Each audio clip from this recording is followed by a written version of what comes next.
To my channel Preethu Gowda Kannada vlogs. ಎಲ್ಲರೂ ಹೇಗಿದ್ದೀರಾ? Hope ನೀವೆಲ್ಲರೂ ತುಂಬಾ ಚೆನ್ನಾಗಿದ್ದೀರಾ ಅಂತ.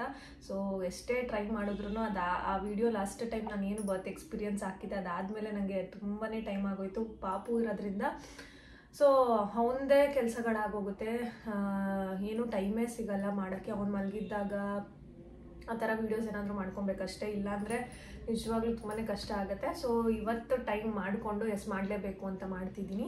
ಆ ವಿಡಿಯೋನ ಯಾರಾದರೂ ನೋಡಿಲ್ಲ ಅಂದರೆ ಆ ವಿಡಿಯೋನ ನೋಡಾದ್ಮೇಲೆ ಈ ವಿಡಿಯೋನ ನೋಡಿದ್ರೆ ನಿಮಗೆ ಹೆಲ್ಪ್ ಆಗುತ್ತೆ ಅಂತ ಅಂದ್ಕೊಂಡಿದ್ದೀನಿ. ಆ್ಯಂಡ್ ತಮ್ಮನೇಲಿ ನೋಡಿದ್ಮೇಲೆ ನಿಮಗೆ ಗೊತ್ತಾಗಿರುತ್ತೆ ನಾನು ಯಾವುದ್ರ ಬಗ್ಗೆ ವಿಡಿಯೋನ ಮಾಡ್ತಿದ್ದೀನಿ ಅಂತ. ನನ್ನ ನಾರ್ಮಲ್ ಡೆಲಿವರಿಗೆ ಯಾವುದಾದೆಲ್ಲ ಟಿಪ್ಸ್ನ ನಾನು ಫಾಲೋ ಮಾಡಿದೆ ಅನ್ನೋದ್ರ ಬಗ್ಗೆ ವಿಡಿಯೋನ ಮಾಡ್ತಿದ್ದೀನಿ. ಸೊ ಅದಕ್ಕಿಂತ ಮುಂಚೆ ಇನ್ನೂ ನನ್ನ ಚಾನಲ್ಗೆ ಸಬ್ಸ್ಕ್ರೈಬ್ ಮಾಡ್ದಲ್ಲೇ ನೋಡ್ತಿದ್ದೀರಾ, ದಯವಿಟ್ಟು ಸಬ್ಸ್ಕ್ರೈಬ್ ಮಾಡ್ಕೊಂಡು ನೋಡಿ ಸಪೋರ್ಟ್ ಮಾಡಿ ಅಂತ ಹೇಳ್ತೀನಿ. ನಾರ್ಮಲ್ ಡೆಲಿವರಿ ಆಗೋಕ್ಕೆ ಯಾವುದೆಲ್ಲ ಟಿಪ್ಸ್ನ ನಾನು ಫಾಲೋ ಮಾಡಿದೆ ಅಂತ ಕೆಲವೊಂದನ್ನು ಹೇಳ್ತೀನಿ. ಇಷ್ಟು ನಾನು ಹೇಳಿದಷ್ಟು ನೀವು ಫಾಲೋ ಮಾಡಿದ್ರೆ ಸಾಕು, ನನ್ನ ಪ್ರಕಾರ ನಾರ್ಮಲ್ ಡೆಲಿವರಿಗೆ ತುಂಬಾ ಹೆಲ್ಪ್ ಆಗುತ್ತೆ ಅಂತ ಹೇಳ್ತೀನಿ. ಆ್ಯಂಡ್ ಇನ್ಸ್ಟಾಗ್ರಾಮಲ್ಲಿ ಕೂಡ ನನ್ನ ಅಕೌಂಟ್ ಇದೆ, ಪ್ರೀತು ಗೌಡ ಕನ್ನಡ ವ್ಲಾಗ್ಸ್. ಇಲ್ಲಿ ಯಾವ್ದಾದ್ರು ನಾನು ಅಪ್ಡೇಟ್ನ ಮಿಸ್ ಮಾಡಿದರೆ ಅಲ್ಲಂತೂ ಮಿಸ್ ಮಾಡಲ್ಲ, ಸೊ ಅದನ್ನು ಕೂಡ ಫಾಲೋ ಮಾಡಿ ಅಂತ ಹೇಳ್ತೀನಿ. ಅಲ್ಲಿ ತುಂಬ ಜಾಸ್ತಿ ನಾನು ಸ್ಟೋರೀಸ್ಗೆ ಅದು ಇದು ಅಂತ ಹಾಕ್ತಾನೆ ಇರ್ತೀನಿ. ಸೊ ಅದಕ್ಕೋಸ್ಕರ ಅದನ್ನು ಫಾಲೋ ಮಾಡಿ. ಸ್ಟಾರ್ಟ್ ಮಾಡೋಣ. ಸ್ಟಾರ್ಟ್ ಮಾಡೋಕ್ಕಿಂತ ಮುಂಚೆ ಇವಾಗ ನೀವು ಪ್ರೆಗ್ನೆನ್ಸಿ ಪ್ಲ್ಯಾನ್ ಮಾಡ್ತಿದ್ದೀರಾ ಅನ್ನೋದಕ್ಕಿಂತ ಮುಂಚೆ ನೀವು ಎಷ್ಟು ಇಯರ್ಸ್ ಪ್ಲ್ಯಾನ್ ಮಾಡಿದ್ದೀರಾ ಮದುವೆ ಆದಮೇಲೆ ಅದು ಇಂಪಾರ್ಟೆಂಟ್ ಆಗುತ್ತೆ. ಆ್ಯಂಡ್ ನಿಮ್ಮ ಹೆಲ್ತ್ ಈಸ್ ವೆರಿ ಇಂಪಾರ್ಟೆಂಟ್. ನೀವು ಬಾಡಿನ ಹೇಗೆ ಮೇಂಟೈನ್ ಮಾಡಿದ್ದೀರಾ ಅದು ತುಂಬ ಇಂಪಾರ್ಟೆಂಟ್ ಆಗುತ್ತೆ. ಆ್ಯಂಡ್ ಫೈನಾನ್ಷಿಯಲಿ ನೀವು ಸ್ಟೇಬಲ್ ಇದ್ದೀರಾ ಅದು ತುಂಬ ಇಂಪಾರ್ಟೆಂಟ್ ಆಗುತ್ತೆ. ಅವ್ರು ಮಾಡ್ತಾರೆ ಇವ್ರು ಮಾಡ್ತಾರೆ, ಓಕೆ, ಅವ್ರು ಮಾಡೋದು ಅವ್ರವ್ರ ಕರ್ತವ್ಯ ಏನಿದೆ, ಅವ್ರ ರೆಸ್ಪಾನ್ಸಿಬಿಲಿಟೀಸ್ ಅವ್ರು ಮಾಡ್ತಾರೆ. ಅದನ್ನು ಬಿಟ್ಟು ನಿಮ್ಮ ರೆಸ್ಪಾನ್ಸಿಬಿಲಿಟಿ ಏನಿದೆ, ಹಸ್ಬೆಂಡ್ ಆ್ಯಂಡ್ ವೈಫ್ ಆಗಿ ನೀವು ಏನು ರೆಸ್ಪಾನ್ಸಿಬಿಲಿಟೀಸ್ನ ತೊಗೋಬೇಕು, ಏನು ರೆಸ್ಪಾನ್ಸಿಬಿಲಿಟಿನ ಮಾಡಬೇಕು ಅದ್ರ ಬಗ್ಗೆ ಕಾನ್ಸಂಟ್ರೇಟ್ ಮಾಡಿ ಅಂತ ಹೇಳ್ತೀನಿ.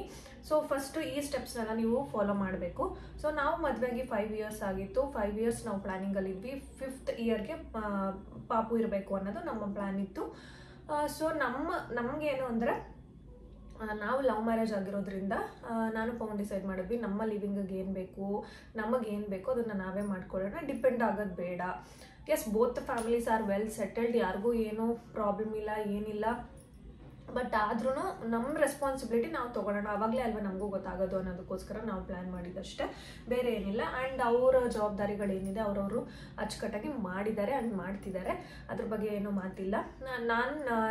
ನಾವಿವಾಗ ಪೇರೆಂಟ್ಸ್ ಆಗಿ ನಾವು ರೆಸ್ಪಾನ್ಸಿಬಿಲಿಟಿ ತೊಗೊಳೋಗಿರಬೇಕು, ನಾವು ಫೈನಾನ್ಷಿಯಲಿ ಸ್ವಲ್ಪ ಸ್ಟೇಬಲ್ ಇರಬೇಕು. ಆ್ಯಂಡ್ ಎಲ್ಲ ಇರಬೇಕಲ್ವ, ನಾವು ಮುಂದೆ ನೋಡ್ಕೊಬೇಕು, ಅವ್ರು ನೋಡ್ಕೊತಾರೆ ಇವ್ರು ನೋಡ್ಕೊತಾರೆ ಅಂತ ಡಿಪೆಂಡ್ ಆಗೋಕ್ಕಾಗಲ್ಲ, ಎಲ್ಲದಕ್ಕೂ ನಾವು ಡಿಪೆಂಡ್ ಆಗೋಕ್ಕಾಗಲ್ಲ. ಅವ್ರವ್ರ ಜವಾಬ್ದಾರಿಗಳನ್ನ ಅವ್ರವ್ರು ಮಾಡ್ಬೋದಷ್ಟೇ.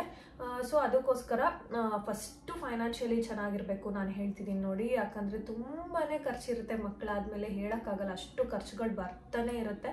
ಸೊ ಫೈನಾನ್ಷಿಯಲಿ ಫಸ್ಟ್ ಸ್ಟೇಬಲ್ ಆಗಿರಬೇಕು. ಆ್ಯಂಡ್ ಜವಾಬ್ದಾರಿ ತೊಗೋತೀನಿ ನಾನು, ನನ್ನ ಕೈಲಾಗುತ್ತೆ, ಜವಾಬ್ದಾರಿ ತೊಗೊಂಡು ನನ್ನ ಮಗುನ ನೋಡ್ಕೊತೀನಿ ಅನ್ನೋದು ಒಂದು ಮೇನ್ ಇರಬೇಕು. ಅವ್ರು ನೋಡ್ಕೊತಾರೆ, ನಾನು ಅವ್ರ ಹತ್ರ ಬಿಡ್ತೀನಿ ಇವ್ರ ಹತ್ರ ಬಿಡ್ತೀನಿ, ನೋ, ನೆವರ್. ಆ ಥರ ಅಂತೂ ಮಾಡೋಕ್ಕೆ ಹೋಗ್ಬೇಡಿ. ನನ್ನ ಪ್ರಕಾರ ಆ ಥರ ಮಾಡೋದು ತಪ್ಪು ಅಂತ ಅನಿಸುತ್ತೆ. ಬಟ್ ಇನ್ನೊಂದು, ಕೆಲವೊಬ್ಬರಿಗೆ ಸಿಚುವೇಶನ್ ಹಂಗಿರುತ್ತೆ, ಏನೂ ಮಾಡೋಕ್ಕಾಗಲ್ಲ. ಒಬ್ರೊಬ್ರು ಹೆಣ್ಮಕ್ಳಿಗೆ ಸಿಚುವೇಶನ್ಸ್ ಆ ಥರ ಇರುತ್ತೆ, ಹೋಗಲೇಬೇಕಾದ ಪರಿಸ್ಥಿತಿ ಬರುತ್ತೆ. ಕೆಲಸಕ್ಕೆ ಮನೇಲಿ ನೋಡ್ಕೊಳ್ಳೋರಿದ್ರೆ ಫೈನ್, ಓಕೆ, ಮನೇಲಿ ಇದ್ದು ನೋಡ್ಕೊತಾ ಇದ್ದಾರೆ, ಅತ್ತೆ ಮಾವ ಇದ್ದಾರೆ ನೋಡ್ಕೊತಾರೆ, ಅಥವಾ ಅಪ್ಪ ಅಮ್ಮ ಇದ್ದಾರೆ ನೋಡ್ಕೊತಾರೆ ಅಂದರೆ ಫೈನ್, ಏನೂ ಮಾಡೋಕ್ಕಾಗಲ್ಲ, ಬಿಟ್ಟು ಹೋಗಲೇಬೇಕಾಗುತ್ತೆ. ಬಟ್ ನಾನು ಏನು ಹೇಳ್ತಾ ಇದ್ದೀನಿ ಅಂದರೆ, ಮದರ್ ಆಗಿ ನೀವು ಯಾವ ಥರ ಮದರ್ ಆ್ಯಂಡ್ ಫಾದರ್ ಆಗಿ ನೀವು ಏನೋ ಒಂದು ರೆಸ್ಪಾನ್ಸಿಬಿಲಿಟಿನ ತೊಗೋಬೇಕಾಗಿರುತ್ತೆ, ಆ ರೆಸ್ಪಾನ್ಸಿಬಿಲಿಟಿನ ಆದ್ರೂ ನೀವು ತೊಗೊಳ್ಳೋ ಒಂದು ಕೇಪಬಿಲಿಟಿ ಇರಬೇಕು. ಆ್ಯಂಡ್ ರೆಸ್ಪಾನ್ಸಿಬಿಲಿಟಿನ ತೊಗೋತೀನಿ, ನಾನು ಮಾಡ್ತೀನಿ ಅನ್ನೋದು ನಿಮ್ಮಲ್ಲಿ ಇದ್ದರೆ ಮುಂದುವರಿರಿ ಅಂತ ನಾನು ಹೇಳ್ತೀನಿ. ಸುಮ್ಮನೆ ಜನ ಹೇಳ್ತಿದ್ದಾರೆ ಅಥವಾ ಯಾರೋ ಫೋರ್ಸ್ ಮಾಡ್ತಿದ್ದಾರೆ ಅನ್ನೋದಕ್ಕೋಸ್ಕರ ದಯವಿಟ್ಟು ಮಾಡ್ಕೊಳಕ್ಕೆ ಹೋಗಬೇಡಿ. ಸೊ ಮಕ್ಕಳನ್ನ ನಾವು ಯಾವ ಥರ ಬೆಳೆಸ್ತೀವಿ, ಅವ್ರಿಗೆ ಎಷ್ಟು ಟೈಮ್ ಕೊಡ್ತೀವಿ, ಯಾವ ಥರ ನಾವು ನೋಡ್ಕೊತೀವಿ, ಯಾರೇ ಎಷ್ಟೇ ನೋಡ್ಕೊಂಡ್ರು ಪೇರೆಂಟ್ಸ್ ಆಗಿ ನೀವು ಏನು ನೋಡ್ಕೊತೀರಾ ಅದು ತುಂಬ ಇಂಪಾರ್ಟೆಂಟ್ ಅಂತ ನನ್ನ ಪ್ರಕಾರ ಅನಿಸುತ್ತೆ. ಆ್ಯಂಡ್ ಇನ್ನೊಂದೇನು ಗೊತ್ತಾ, ಅವರು ತುಂಬ ಬೇಗನೆ ಬೆಳ್ಕೊಂಡು ಹೋಗ್ತಾ ಇರ್ತಾರೆ, ಮಕ್ಕಳು ತುಂಬ ಬೇಗ ಬೆಳೀತಾರೆ ಅಂತ ಹೇಳ್ತಾರಲ್ಲ, ಹಂಗೆ ಒಂದೊಂದು ಮಂತ್ಗೂ ತುಂಬ ಡಿಫ್ರೆನ್ಸ್ ಇರುತ್ತೆ. ಸೊ ಅದನ್ನೆಲ್ಲ ಎಂಜಾಯ್ ಮಾಡಬೇಕು, ಆ ಮದರ್ಹುಡ್ನ ಎಂಜಾಯ್ ಮಾಡಬೇಕು ಅನಿಸುತ್ತೆ. ಬಟ್ ಕೆಲವೊಂದು ಮದರ್ಸ್ಗೆ ಅನಿವಾರ್ಯತೆ ಇರುತ್ತೆ, ಹೋಗಲೇಬೇಕಾದ ಪರಿಸ್ಥಿತಿ ಇರುತ್ತೆ, ಆವಾಗ ಏನೂ ಮಾಡೋಕ್ಕಾಗಲ್ಲ. ಸೊ ಕೆಲವೊಂದು ಟಿಪ್ಸ್ ಇದನ್ನು ಮುಂಚೆನೇ ಫಾಲೋ ಮಾಡಿ. ಆ್ಯಂಡ್ ಹೆಲ್ತ್, ನೀವು ಬಾಡಿನ ಹೇಗೆ ಮೇಂಟೈನ್ ಮಾಡಿರ್ತೀರಾ ಅದು ತುಂಬ ಇಂಪಾರ್ಟೆಂಟ್. ಬಾಡಿನ ಹೇಗೆ ಮೇಂಟೈನ್ ಮಾಡಿರ್ತೀರಾ ಅಂದರೆ, ನಾನಿಲ್ಲಿ ದಪ್ಪ ಆಗಲಿ ಸಣ್ಣ ಆಗಲಿ ಅದ್ರ ಬಗ್ಗೆ ಮಾತಾಡ್ತಿಲ್ಲ, ಹೆಲ್ತಿ ಬಾಡಿನ ನೀವು ಮೇಂಟೈನ್ ಮಾಡಿರಬೇಕು ಅಂತ ನಾನು ಹೇಳ್ತೀನಿ. ಸೊ ನೀವೇನಾದರೂ ಅಕಸ್ಮಾತ್ ಜಂಕು ಆಚೆ ಜಾಸ್ತಿ ಜಂಕ್ ತಿಂತಿದ್ರೆ, I mean both husband and wife ಇಬ್ಬರೂ ಕೂಡ ಹೆಲ್ತಿಯಾಗಿ ಮೇಂಟೈನ್ ಮಾಡಿರಬೇಕು. ಕೆಲವೊಂದು ಬ್ಯಾಡ್ ಹ್ಯಾಬಿಟ್ಸ್ ಅವ್ರಿಗೂ ಇರ್ಬೋದು, ಕೆಲವೊಂದು ಬ್ಯಾಡ್ ಹ್ಯಾಬಿಟ್ಸ್ ನಿಮಗೂ ಇರ್ಬೋದು. ನೀವು ಪ್ಲ್ಯಾನ್ ಮಾಡೋಕ್ಕಿಂತ ಮುಂಚೆ ಅಟ್ಲೀಸ್ಟ್ ಒಂದು 3 months 4 months ಮುಂಚೆನೇ ಒಂದು ಹೆಲ್ತಿ ಲೈಫ್ ಸ್ಟೈಲ್ನ ಬಿಲ್ಡ್ ಮಾಡ್ಕೊಂಡು ಹೋಗಬೇಕು. ಚೆನ್ನಾಗಿ ಮನೆ ಊಟನೇ ತಿನ್ನೋದಾಗಿರ್ಬೋದು, ಆಚೆದೆಲ್ಲ ಅವಾಯ್ಡ್ ಮಾಡಬೇಕು. ಆದಷ್ಟು ಜಂಕ್ನ ಅವಾಯ್ಡ್ ಮಾಡಿ. ಆ್ಯಂಡ್ ಏನಾದರೂ ಬ್ಯಾಡ್ ಹ್ಯಾಬಿಟ್ಸ್, ಸ್ಮೋಕಿಂಗ್, ಡ್ರಿಂಕ್ಸ್ ಆ ಥರ ಏನಾದರೂ ಬ್ಯಾಡ್ ಹ್ಯಾಬಿಟ್ಸ್ ಇದ್ದರೆ ಅದನ್ನು ಎಲ್ಲನೂ ಅವಾಯ್ಡ್ ಮಾಡಿ ಅಂತ ಹೇಳ್ತೀನಿ. ಸೊ ಈ ಥರ ನೀವು ಫಾಲೋ ಮಾಡಿಕೊಂಡು, ಆ್ಯಂಡ್ ನೀವೇನಾದರೂ ಸ್ವಲ್ಪ ವೆಯ್ಟ್ ಜಾಸ್ತಿ ಇದ್ದರೆ ರೆಡ್ಯೂಸ್ ಮಾಡೋಕ್ಕೂ ಟ್ರೈ ಮಾಡಿ ಅಂತ ಹೇಳ್ತೀನಿ. ಬಿಕಾಸ್ ಯಾಕಂದರೆ ನಾವು ಪ್ರೆಗ್ನೆನ್ಸಿ ಟೈಮಲ್ಲಿ ಒಂದು ಸ್ವಲ್ಪ ವೆಯ್ಟ್ ಗೇನ್ ಆಗೇ ಆಗ್ತೀವಿ. ನೀವು ಮುಂಚೆನೇ ಓವರ್ ವೆಯ್ಟ್, ನಾರ್ಮಲ್ ವೆಯ್ಟ್ ಇದ್ದರೆ ಓಕೆ, ಓವರ್ ವೆಯ್ಟ್ ಇದ್ದು ಆಮೇಲೂ ಜಾಸ್ತಿ ವೆಯ್ಟ್ ಆಗ್ತಿರಲ್ವ, ಆವಾಗ ತುಂಬ ಸ್ವಲ್ಪ ಕಷ್ಟ ಆಗುತ್ತೆ ಡೆಲಿವರಿ ಟೈಮಲ್ಲಿ ಅಂತ, ಅದಕ್ಕೋಸ್ಕರ ಅಷ್ಟೇ. ಬಟ್ ದಪ್ಪ ಇರೋರಿಗೆ ಮಕ್ಕಳೇ ಆಗಲ್ವಾ ಅನ್ನೋ ಥರ ಏನಿಲ್ಲ. ಎಷ್ಟೆಷ್ಟು ದಪ್ಪ ಇರೋರಿಗೆಲ್ಲ ಮಕ್ಕಳಾಗ್ತಾರೆ. ನಾನು ಹೇಳ್ತಾ ಇರೋದು ರಿಸ್ಕ್ ತೊಗೊಬೇಡಿ, ಆದರೆ ಹೆಲ್ತಿಯಾಗೆ ರೆಡ್ಯೂಸ್ ಮಾಡೋಕ್ಕೆ ಟ್ರೈ ಮಾಡಿ ಸ್ವಲ್ಪ. ಇಲ್ಲ ಅಂದರೆ ಓಕೆ ಫೈನ್, ಡಾಕ್ಟರ್ನ ಕನ್ಸಲ್ಟ್ ಮಾಡ್ಬೋದು ನೀವು. ಸೊ ಇದನ್ನೆಲ್ಲ ಮುಂಚೆನೇ ನೀವು ನೋಡ್ಕೊಬೇಕು. ಹೆಲ್ತಿ ಬಾಡಿ ಮೇಂಟೈನ್ ಮಾಡಿರೋದು ತುಂಬಾ ಇಂಪಾರ್ಟೆಂಟ್ ಆಗುತ್ತೆ. ಆ್ಯಂಡ್ ನಾನು ಯಾವುದೆಲ್ಲ ಟಿಪ್ಸ್ನ ಫಾಲೋ ಮಾಡ್ತಿದ್ದೆ ಅಂತ ಅಂದರೆ, ಮೇಯ್ನಾಗಿ ನೀವು ತುಂಬ ಆ್ಯಕ್ಟಿವ್ ಆಗಿರೋಕ್ಕೆ ಟ್ರೈ ಮಾಡಿ. ಅಯ್ಯೋ ನಂಗೆ ಆಗ್ತಿಲ್ಲ, ನಂಗೆ ಒಬ್ರೊಬ್ರಿಗೆ ವಾಮಿಟಿಂಗ್ ಜಾಸ್ತಿ ಇರುತ್ತೆ, ಅವ್ರಿಗೆ ತುಂಬ ಟಯರ್ಡ್ ಆಗ್ತಿರುತ್ತೆ, ಏನೂ ಮಾಡೋಕ್ಕಾಗಲ್ಲ. ಕೆಲವೊಬ್ರಿಗೆ ಲಾಸ್ಟ್ವರೆಗೂ ಇರುತ್ತೆ. ಬಟ್ ಆದಷ್ಟು ಆ್ಯಕ್ಟಿವ್ ಆಗಿರೋಕ್ಕೆ ಟ್ರೈ ಮಾಡಿ. ನನಗೆ ಯಾವುದೇ ಥರ ವಾಮಿಟಿಂಗ್ ಇರಲಿಲ್ಲ, ನೀವು ನಂಬಲ್ಲ. ನಾನು ಒಂದಿನೂ ವಾಮಿಟ್ ಬರೋ ಥರನೂ ನಾನು ಇದು ಮಾಡಿಲ್ಲ. ನಂಗೆ ಆ ಥರ ಯಾವುದೇ ಥರ ವಾಮಿಟಿಂಗ್ ಇರಲಿಲ್ಲ, ಯಾವುದೇ ಥರ ಕಾಂಪ್ಲಿಕೇಶನ್ಸ್ ಇರಲಿಲ್ಲ, ಏನೂ ಇರಲಿಲ್ಲ. ಸೊ ನಾನು ನಾರ್ಮಲಾಗಿ ಮನೆ ಕೆಲಸ ಎಲ್ಲ ಮಾಡಿಕೊಂಡು ಆರಾಮಾಗಿದ್ದೆ. ಸೊ ನಾನು ಪವನ್ ಸಪ್ರೇಟ್ ಇರೋದ್ರಿಂದ ನಾನು ಚೆನ್ನಾಗಿ ಮನೆ ಕೆಲಸ ಎಲ್ಲ ನಾನೇ ಮಾಡ್ತಾಯಿದ್ದೆ. ಮೇಯ್ನ್ ಇದು ನೀವು ತಿಳ್ಕೊಬೇಕು, ಚೆನ್ನಾಗಿ ಮನೆ ಕೆಲಸ ಚೆನ್ನಾಗಿ ಅಂತ ಅಂದರೆ ಇವಾಗ ಅಡುಗೆ ಮಾಡೋದಾಗಿರ್ಬೋದು, ಪಾತ್ರೆ ತೊಳೆಯೋದಾಗಿರ್ಬೋದು, ಮನೆ ಒರೆಸೋದಾಗಿರ್ಬೋದು, ಆ್ಯಂಡ್ ಕುತ್ಕೊಂಡು ಏನೇ ಮಾಡಬೇಕಾದ್ರೂ ಒಂದು ತರಕಾರಿ ಕಟ್ ಮಾಡ್ತಿದ್ದೀರಾ, ಏನಾದರೂ ಒಂದು ಮಾಡುವಾಗ ಆದಷ್ಟು ಕೆಳಗಡೆ ಕುತ್ಕೊಳ್ಳೋಕೆ ಟ್ರೈ ಮಾಡಿ. ಆ್ಯಂಡ್ ಇನ್ನೊಂದು ಹೇಳ್ತೀನಿ ಫಸ್ಟೇ, ನಾನು ಈ ಟಿಪ್ಸ್ನ ಯಾರು ಫಾಲೋ ಮಾಡ್ಬೋದು ಅಂದರೆ, ಯಾರಿಗೆಲ್ಲ ಏನೋ ಕಾಂಪ್ಲಿಕೇಶನ್ಸ್ ಇಲ್ಲ ಅಂತ ಹೇಳಿರ್ತಾರೆ, ಡಾಕ್ಟರ್ ಎಲ್ಲ ಫೈನ್, ಆರಾಮಾಗಿ ನೀವು ಇರ್ಬೋದು ಅನ್ನೋರಿಗೆ ಮಾತ್ರ. ಒಬ್ರೊಬ್ರಿಗೆ ಕಂಪ್ಲೀಟ್ ರೆಸ್ಟ್ ತೊಗೊಳ್ಳಿ ಅಂತ ಹೇಳ್ಬಿಟ್ಟಿರ್ತಾರೆ. ಸೊ ಅಂಥವ್ರು ಮಾತ್ರ ದಯವಿಟ್ಟು ಇದನ್ನೆಲ್ಲ ಟ್ರೈ ಮಾಡೋಕ್ಕೆ ಹೋಗ್ಬೇಡಿ. ನಾನು ಫಸ್ಟೇ ಹೇಳ್ಬಿಟ್ಟಿದ್ದೀನಿ, ಕಾಂಪ್ಲಿಕೇಶನ್ ಇಲ್ಲ, ಏನೂ ಇಲ್ಲ, ಆರಾಮಾಗಿದ್ದೀನಿ ಅನ್ನೋರು ಮಾತ್ರ ನಾನು ಹೇಳಿದ ಟಿಪ್ಸ್ನ ಫಾಲೋ ಮಾಡಿ. ಬಿಕಾಸ್ ಒಬ್ರೊಬ್ರಿಗೆ ಅದು ಗೊತ್ತಾಗಲ್ಲ.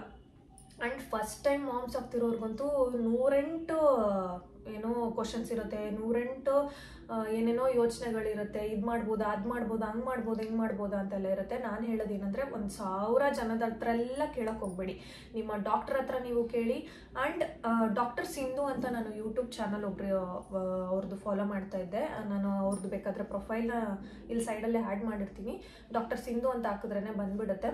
ಅವರು ಪ್ರತಿ 1 ಮಂತಲ್ಲೂ ಯಾವ್ಯಾವ ಸ್ಕ್ಯಾನಿಂಗ್ ಇಂಪಾರ್ಟೆಂಟ್ ಇರುತ್ತೆ, ಯಾವ್ಯಾವ ಥರ ನೀವು ತಿನ್ನಬೇಕು ಊಟಗಳನ್ನ, ಯಾವ್ಯಾವ ಥರ ಚೇಂಜಸ್ ಆಗ್ತಿರುತ್ತೆ ಬಾಡಿ, ಅದೆಲ್ಲ ಹೇಳ್ತಾ ಇದ್ರು. ಸೊ ನಾನು ಅವ್ರದ್ದನ್ನ ಫಾಲೋ ಮಾಡ್ತಾ ಇದ್ದೆ.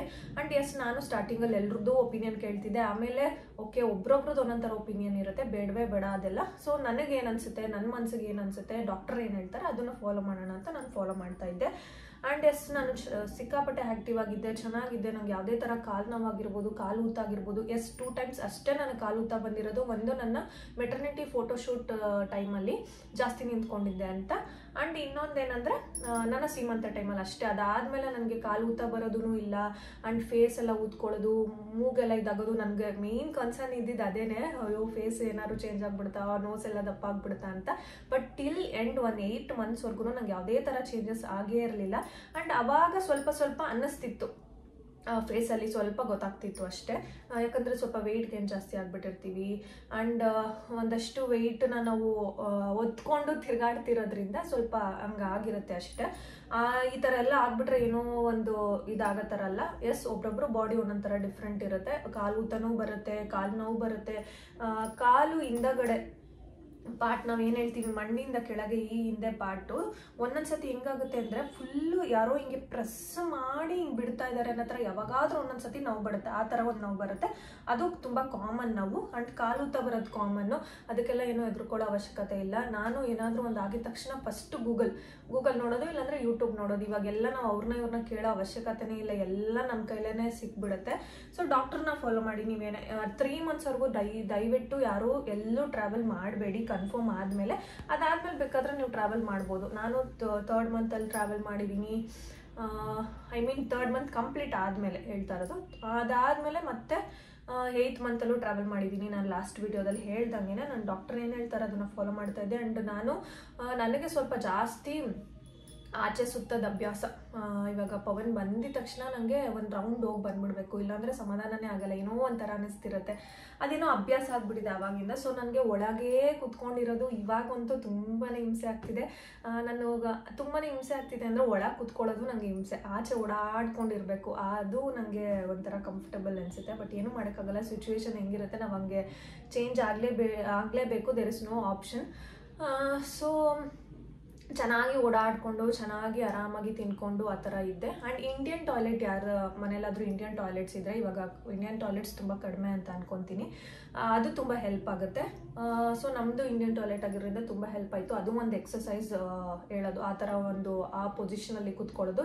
ಯಾರ ಮನೇಲಾದರೂ ಇಂಡಿಯನ್ ಟಾಯ್ಲೆಟ್ ಇಲ್ಲ ಅಂತಂದರೆ ನೀವು ಸ್ವಲ್ಪ ದಿನ ಆದಮೇಲೆ ಒಂದು 5 ಮಂತ್ಸ್ ಆದಮೇಲೆ ಅಥವಾ ಒಂದು 3 ಮಂತ್ಸ್ ಆದಮೇಲೆ ಒಂದು 5 ಮಿನಿಟ್ಸ್ ಅದ ಹೋಗ್ತಾ ಒಂದು 10 ಮಿನಿಟ್ಸ್ ಆ ಥರ ಕುತ್ಕೊಳ್ಳೋಕ್ಕೆ ನಿಮ್ಗೆ ಎಷ್ಟೊತ್ತಾಗುತ್ತೆ ಅಷ್ಟೊತ್ತು ಕುತ್ಕೊಳ್ಳೋಕೆ ಟ್ರೈ ಮಾಡಿ.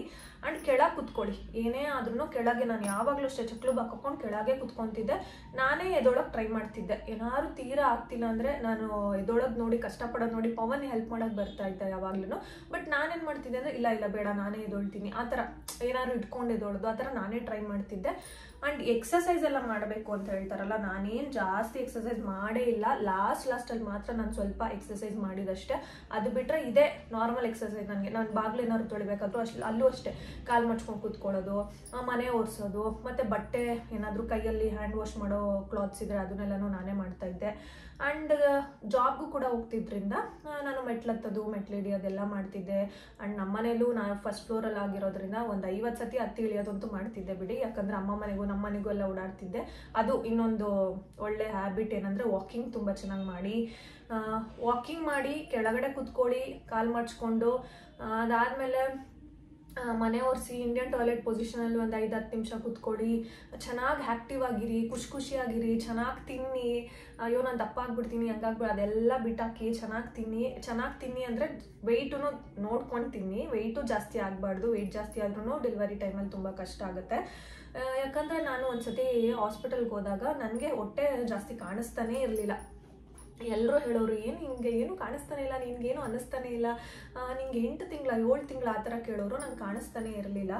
ಸೊ ಅದಾದಮೇಲೆ ಅಲ್ಲಿ ಯಾರೋ ಒಬ್ರು ಲೇಡಿ ಬಂದಿದ್ರು, ತುಂಬ ಹೊಟ್ಟೆ ದಪ್ಪ ಇತ್ತು ಅವ್ರಿಗೆ, ಆಯಿತಾ. ಸೊ ಪವನ್ ನೋಡು ಅವ್ರು ಹೆಂಗಿದ್ದಾರೆ, ನೀನು ನೋಡು ನಿಂಗೇನು ಅನ್ಸೋದೇ ಇಲ್ಲ ಅಂತ. ಬಟ್ ಏನು ಅಂದರೆ ಆ ಥರ ಯಾವತ್ತೂ ಕಂಪೇರ್ ಮಾಡೋಕ್ಕೆ ಹೋಗಬೇಡಿ, ಕಂಪೇರ್ ಮಾಡ್ಕೋಬೇಡಿ. ಡಾಕ್ಟರ್ ಅವ್ರಿಗೆ ಬೈತಾ ಇದ್ರು ಗೊತ್ತಾ, ನಾನು ನಿಮಗೆ ವೆಯ್ಟ್ ಲಾಸ್ ಮಾಡಿ ಅಂತ ಹೇಳಿದ್ರು ಈ ಥರ ವೆಯ್ಟ್ ಗೇನ್ ಆಗಿದ್ದೀರಲ್ರಮ್ಮ, ನಿಮಗೆ ಯಾವ ಥರ ಡೆಲಿವರಿ ಮಾಡಿಸೋದು ನಮಗೆ, ಈ ಥರ ನೀವು ಇಷ್ಟೊಂದು ವೆಯ್ಟ್ ಗೇನ್ ಆಗಿಬಿಟ್ರೆ. ಸೊ ವೆಯ್ಟ್ ಗೇನ್ ತುಂಬ ಜಾಸ್ತಿ ಆದ್ರೂ ಕಷ್ಟನೇ, ತುಂಬ ಕಡಿಮೆ ಆದರೂ ಕಷ್ಟನೇ. So normal healthy weight gain 10 to 12 kgs ನಾವು ಸ್ಟಾರ್ಟಿಂಗಿಂದ ಕಂಪ್ಲೀಟ್ ಆಗೋವರೆಗೂ ಆದರೆ ಹೆಲ್ತಿ ವೆಯ್ಟ್ ಗೇನ್. ಅದು ಜಂಕ್ನ ತಿನ್ನಲೇಬೇಡಿ ಅಂತ ಹೇಳಲ್ಲ. ನಾನು ಆಚೆ ಜಾಸ್ತಿ ತಿಂತಿದ್ದು ಗೋಲ್ಗಪ್ಪ ತಿಂತಾ ಇದ್ದೆ. ಆ್ಯಂಡ್ ಕೇಕ್ ತುಂಬ ಅಡಿಕ್ಟ್ ಆಗಿಬಿಟ್ಟಿದೆ. ನಾನು ಸ್ವೀಟ್ ಅಂದ್ರೇ ನಂಗೆ ಆಗ್ತಿರ್ಲಿಲ್ಲ, ಬಟ್ ಚಾಕ್ಲೇಟ್ ಕೇಕ್ ಮತ್ತು ಯಾವುದೇ ಥರ ಕೇಕ್, ಒಟ್ಟಿನಲ್ಲಿ ಕೇಕ್ ಇವಾಗಲೂ ಅಷ್ಟೇ. ನಾನು ಅದು ಎಷ್ಟು ಬಿಡೋಕ್ಕೆ ಟ್ರೈ ಮಾಡ್ತಾ ಇದ್ರು ನನಗೆ ಆಗ್ತಾನೇ ಇಲ್ಲ, ಅಷ್ಟು ಅಡಿಕ್ಟ್ ಆಗಿಬಿಟ್ಟಿದೆ ಕೇಕ್ಗೆ. ಅದು ಯಾಕೆ ಅಂತ ಗೊತ್ತಿಲ್ಲ. ಆ ಟೈಮಲ್ಲಿ ಅದೊಂದು ಜಾಸ್ತಿ ತಿಂತಿದ್ದೆ. ಅದು ಬಿಟ್ಟರೆ ನನಗೇನೆ ಅನ್ನಿಸ್ತಿತ್ತು ಸ್ವಲ್ಪ ನಾನು ಜಾಸ್ತಿ ಮನೇಲೇ ಮಾಡಿದ್ನ ತಿನ್ನಬೇಕು ಅಂತ. ಆ್ಯಂಡ್ ಫುಡ್ ಹೇಳಕ್ಕೆ ಬಂದರೆ ಮನೇಲಿ ಮಾಡಿದ್ನ ಚೆನ್ನಾಗಿ ತಿನ್ನಿ, ಎಲ್ಲ ತರಕಾರಿಗಳು ತಿನ್ನಿ, ಆರೆಂಜಸ್ ಜಾಸ್ತಿ ತಿನ್ನಿ, ಡೇಟ್ಸ್ ಜಾಸ್ತಿ ತಿನ್ನಿ, ಏನಂತಾರೆ ಒಣಗಿರೋ ಖರ್ಜೂರ ಅಲ್ಲ ಹಸಿ ಖರ್ಜೂರ ಇರುತ್ತಲ್ಲ ಅದನ್ನು ಚೆನ್ನಾಗಿ ತಿನ್ನಿ. ಗ್ರೇಪ್ಸ್ ತಿಂತಾಯಿದ್ದೆ ನಾನು, ಆರೆಂಜಸ್ ಅಂತೂ ಜಾಸ್ತಿ ತಿಂತಾಯಿದ್ದೆ, ಆ್ಯಪಲ್ ತಿನ್ನಿ. ಆ್ಯಂಡ್ ಬೀಟ್ರೂಟ್ನ ಜಾಸ್ತಿ ನಿಮ್ಮ ಒಂದು ಫುಡ್ಡಲ್ಲಿ ಬಳಸಿ ಬೀಟ್ರೂಟ್ನ. ಆ್ಯಂಡ್ ದಾಳಿಂಬೆನೂ ಜಾಸ್ತಿ ತಿನ್ನಿ. ಸೊ ಬ್ಲಡ್ ಜಾಸ್ತಿ ಇರಬೇಕಲ್ವಾ. ಐ ಮೀನ್ ನೀವು ಸಿ ಸೆಕ್ಷನ್ ಆದರೆ ತುಂಬಾ ಬ್ಲಡ್ ಲಾಸ್ ಆಗುತ್ತೆ. ಸೊ ಅದು ತುಂಬ ಇಂಪಾರ್ಟೆಂಟ್. ಸೊ ಅದಕ್ಕೋಸ್ಕರ ನೀವು ಅಟ್ಲೀಸ್ಟ್ ವೀಕ್ಲಿ ಒನ್ಸ್ ಆದ್ರೂ ಏನು ಬೀಟ್ರೂಟ್ನ ಬಳಸಿ. ಆ್ಯಂಡ್ ಯಾವುದೇ ಒಂದು ಕಾಳಾಗಿರ್ಬೋದು ಅಥವಾ ಏನೇ ಆಗಿರ್ಬೋದು ಹಸಿದು ಏನೂ ಮಾಡೋಕ್ಕೆ ಹೋಗ್ಬೇಡಿ, ಹಸಿ ತಿನ್ನಕ್ಕೆ ಹೋಗ್ಬೇಡಿ, ಸ್ವಲ್ಪ ಬೇಯಿಸ್ಕೊಂಡು ತಿನ್ನಿ ಅಂತ ಹೇಳ್ತೀನಿ. ಸೊ ಎಸ್, ಇಷ್ಟೇ ನಾನು ಟಿಪ್ಸ್ನ ಫಾಲೋ ಮಾಡ್ತಿದ್ದು. ಆ್ಯಂಡ್ ಚೆನ್ನಾಗಿ ನಾನು ದಿನ ಫಾಲೋ ಮಾಡ್ತಿದ್ದಿದ್ದು ಅಂದರೆ ಒಂದು 5-10 ನಿಮಿಷ ಮೆಡಿಟೇಷನ್. ಅದು ನನಗೆ ಅಭ್ಯಾಸ ಆಗೋಗ್ಬಿಟ್ಟಿತ್ತು. ನನಗೆ ಸ್ವಲ್ಪ ಕೋಪ ಸ್ವಲ್ಪ ಅಲ್ಲ ತುಂಬಾ ಜಾಸ್ತಿ. ಆ್ಯಂಡ್ ನನಗೆ ಮೆಡಿಟೇಷನ್ ಮಾಡೋದ್ರಿಂದ ಏನೋ ಒಂಥರ ರಿಲ್ಯಾಕ್ಸ್ ಆಗ್ತಿತ್ತು, ನೆಮ್ಮದಿ ಅನ್ನಿಸ್ತಿತ್ತು. ನಾನೇನಂದರೆ ಎದ್ದಿದ ತಕ್ಷಣ ಕೆಳಗಡೆ ಏನಾದ್ರು ಒಂದು ಬಟ್ಟೆ ಹಾಕ್ಕೊಂಡು 5 ನಿಮಿಷ ಇಲ್ಲ 10 ನಿಮಿಷ ಮೆಡಿಟೇಷನ್ ಮ್ಯೂಸಿಕ್ಗಳು ಬರುತ್ತೆ, ಅದನ್ನ ಹಾಕ್ಕೊಂಡು ಕುತ್ಕೊಂಡ್ಬಿಡ್ತಾ ಇದ್ದೆ ಸುಮ್ಮನೆ. ಏನೋ ಒಂಥರ ರಿಲ್ಯಾಕ್ಸ್ ಆಗೋದು. ಸೊ ಅದು ನನಗೆ ಪ್ರಾಕ್ಟೀಸ್ ಆಗ್ತಾ ಬಂದ್ಬಿಡ್ತು. 5 ನಿಮಿಷ 10 ನಿಮಿಷ. ಸೊ ಯಾರಿಗಾದ್ರೂ ಜಾಸ್ತಿ ಕೋಪ ಇದೆ, ತಡ್ಕೊಳಕ್ಕಾಗಲ್ಲ, ಒಂಥರ ಇರಿಟೇಟ್ ಆಗ್ತಿರುತ್ತೆ, ಆ ಥರ ಏನಾದರೂ ಅನಿಸಿದ್ರೆ ಸೊ ನೀವು ಮೆಡಿಟೇಷನ್ ಮಾಡ್ಬೋದು. ಅದು ತುಂಬ ಹೆಲ್ಪ್ ಆಗುತ್ತೆ. ಆ್ಯಂಡ್ ಜಾಸ್ತಿ ಕೋಪ ಮಾಡ್ಕೊಳಕ್ಕೆ ಹೋಗ್ಬೇಡಿ, ಸಿಟ್ಟು ಮಾಡ್ಕೊಳಕ್ಕೆ ಹೋಗ್ಬೇಡಿ.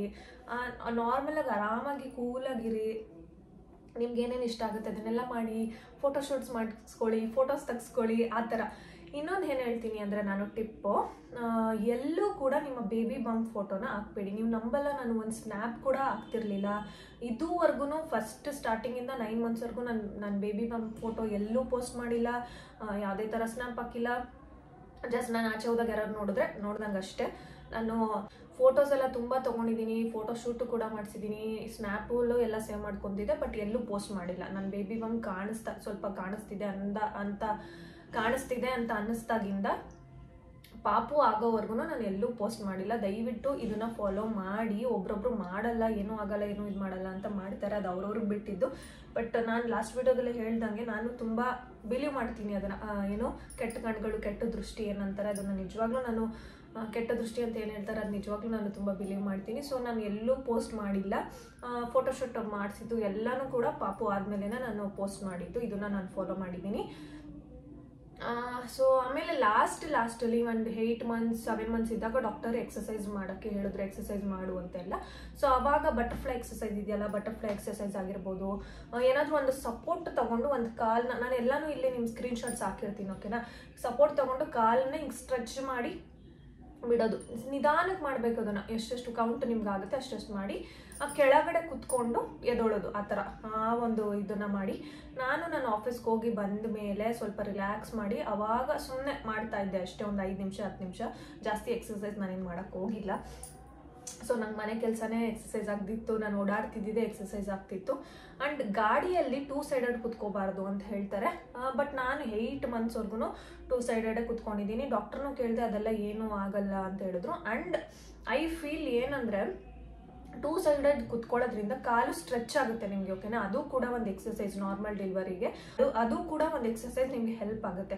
ಸೊ ಲಾಸ್ಟಲ್ಲಿ ನಿಮಗೆ ಲಾಸ್ಟ್ ಹೋಗ್ತಾ ಕಾಲನ್ನ ಎತ್ತಕ್ಕಾಗಲ್ಲ, ಹೊಟ್ಟೆ ಭಾರ ಆಗ್ತಿದ್ದಾಗ ಕಾಲನ್ನ ಎತ್ತಕ್ಕಾಗಲ್ಲ. ಸೊ ಆವಾಗ ನೀವು 1 ಸೈಡಲ್ಲಿ ಕುತ್ಕೋಬೋದು. ಸೊ ನಾನು 8 ಮಂತಲ್ಲೂ ನಾನು ಡಬಲ್ ಸೈಡೇ ಕುತ್ಕೋತಿದ್ದೆ. ಇನ್ನೇನು ಕಂಪ್ಲೀಟ್ ಆಗ್ತಿದೆ ಅನ್ನುವಾಗ ಸಿಂಗಲ್ ಸೈಡ್ ಕುತ್ಕೊಳ್ಳೋಕ್ಕೆ ಶುರು ಮಾಡಿದೆ.